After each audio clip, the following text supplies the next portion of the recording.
And కొంతమంది ఆర్టిస్టులు ఒక 24, 25, 23 ఇయర్స్ అమ్మాయిలు చిన్న చిన్న సినిమాల్లో చేసుకున్న వాళ్ళు, అట్లా షార్ట్ ఫిల్మ్స్ చేసుకున్న వాళ్ళు, కొంతమంది బయటకు వచ్చి కూడా మేము జస్ట్ పార్టీకి వెళ్ళాము, మమ్మల్ని ఇన్వైట్ చేశారు బర్త్డే పార్టీ అని చెప్పి తీసుకెళ్లారు అని చెప్పారు. అంటే తెలిసి వెళ్తున్నారా, తెలియకుండా వెళ్తున్నారా, లేకపోతే వీళ్ళందరినీ ఎవరైనా తీసుకెళ్తున్నారా? తెలీదండి, అది నాకు తెలియని విషయం. బట్ ఎవరైనా ఉన్నారేమో మీరు అన్న, నాకు ఇప్పుడు అదే డౌట్ వస్తుంది. బట్ ఏంటంటే ఈ చిన్న చిన్న పిల్లలందరినీ ఆకర్షిస్తారండి. వీళ్ళకి సోషల్ మీడియాలో ఏదో 4 వీడియోల్లో రీల్స్లో పాపులర్ అవగానే సినిమాలో కనిపించాలను, అక్కడ ఉండాలని, ఇక్కడ ఉండాలని, ఎక్కడో పబ్బుల్లో పార్టీల్లో పరిచయాలు ఉంటే జనాలు పరిచయం అవుతారని, అక్కడికి అందరూ వస్తారని ఇట్లా వెళ్ళిపోయి అడిక్ట్ అయిపోయి ఇలా పబ్బులకి వాటికి వెళ్ళి వాళ్ళతో వీళ్ళతో పరిచయాల కోసం వెళ్ళి వీళ్ళు బలైపోతున్నారు. పిల్లలు, ఆడపిల్లలు కానీ మగ పిల్లలు కానీ, వాళ్ళకున్న ఆ ప్యాషనే వాళ్ళని బలి తీసుకుంటుంది. అది కొంచెం బ్యాలెన్స్డ్గా ఏది కరెక్ట్ అని చూసుకొని చేసుకుంటే బెటర్. ఇలా వెళ్ళి ఇలాంటి విరుక్కుంటే లైఫ్లు రూయిన్ అయిపోతుంది. తర్వాత అలవాటు అయిపోయి ఇంకా ఎలాగో మనం బ్యాడ్ నేమ్ వచ్చిందని డిప్రెషన్లోకి వెళ్ళి ఇంకా ఎక్కువ అయిపోతుంది వీళ్ళ పని. సో తల్లిదండ్రులు బాధపడతారుగా. ఇది ఎలాంటివి కొంచెం సినిమా ఇండస్ట్రీకి రావాలంటే ఈ తాగుడులు, ఈ పబ్బులు, ఈ సోషల్ గ్యాదరింగ్స్కి వెళ్తేనే కరెక్ట్ అని నేను అన్నాను. మేము వచ్చినప్పటి నుంచి ఇప్పటిదాకా ఇప్పుడు 24 ఇయర్స్గా పబ్బుల్లో పార్టీల్లో వెళ్ళి చేస్తేనే ఇండస్ట్రీలో పేరు రాలేదు. టాలెంట్ ఉంటే నేను ఎవరు ఆపలేరు, ఇది ఒకటే చెప్పాలి. అది నీకు నిజంగా రాసిపెట్టు, నువ్వు ఎక్కడున్నా వస్తావు ఇండస్ట్రీకి.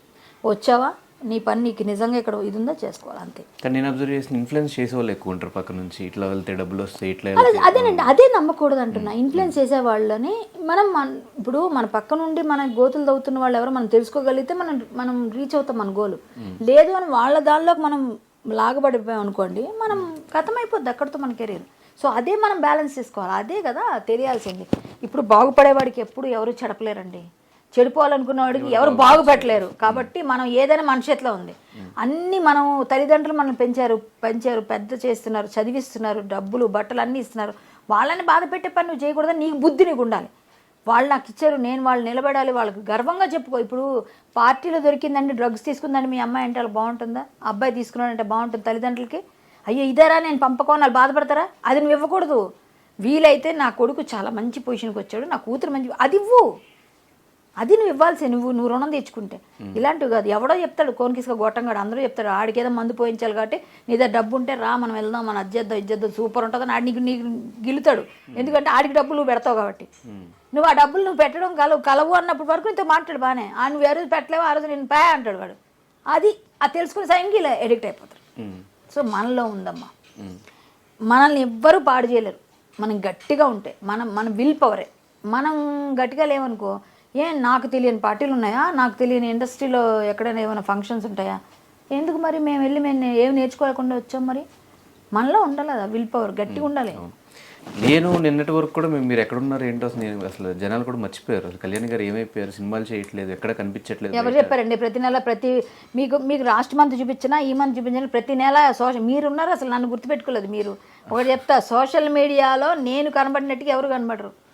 సోషల్ మీడియాలో చెప్పట్లేదు, సినిమాల వైజ్ కానీ బయట అట్లా. ఓకే అదా, ఓకే. సోషల్ మీడియాలో నేను హల్చల్ చేయకపోయినా జనాలు చేపిస్తుంటారు, నేనేం చెప్పినా. అది మరి మర్చిపోయారు అనగా మీరు ఏం మాట్లాడినా కూడా అది వైరల్ అయిపోతుంది. అదే కదా, నేను ఏదైనా ఉన్నది అన్నట్టు మాట్లాడతా. ఏ రోజుకి ఆ రోజు వస్తాను. నేను సినిమాల్లో కనిపించట్లేదు ఎందుకు? దానికి రీజన్ ఒకవేళ ఆ టైంలో మా ఎలక్షన్స్ చిరంజీవి గారికి కానీ ప్రకాష్ రాజ్ గారి ప్యానల్కి కానీ ఆపోజిట్గా నుంచోవడం, అదేమన్నా రీజనా? ఏమోనండి నాకు తెలీదు. మరి విష్ణు మంచు గారు ఇవ్వచ్చు కదా, కొన్ని వాళ్ళు ఇవ్వలేదు, వాళ్ళే సినిమాలు చేస్తారు. కంపారిటివ్లీ అటు సైడ్ హీరోస్ ఎక్కువ ఉన్నారు కదా.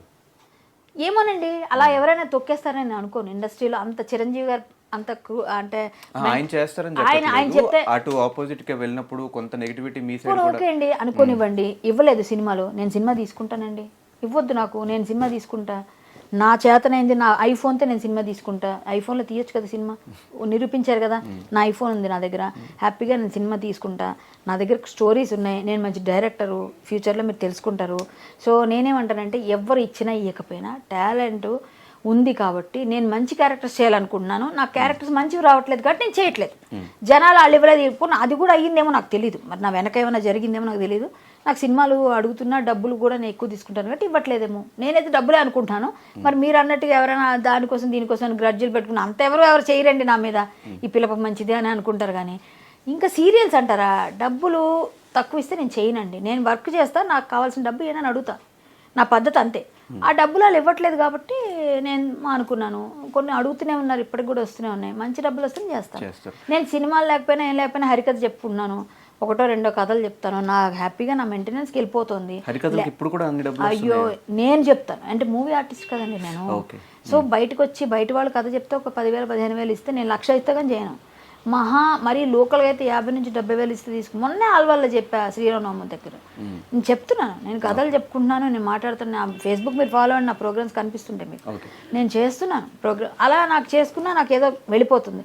లేకపోయినా ఏదో చిన్న స్టూడియో ఉంది మా తమ్ముడిది నాది కలిపి, దాని మీద వచ్చే ఆదాయం ఇలా వెళ్తుంది నాకు. రికార్డింగ్, డబ్బింగ్, ఎడిటింగ్, చిన్న సినిమా ఒకటి తీశాడు మా వాడు మా తమ్ముడు. సో మా ఊళ్ళో వచ్చిన అద్దులు వెళ్ళిపోతుంది నాకు మెల్లగా. అంతకన్నా నాకేం నష్టం లేదు. అండ్ నేను బెగ్ చేయను ఎవరిని. ఓకే.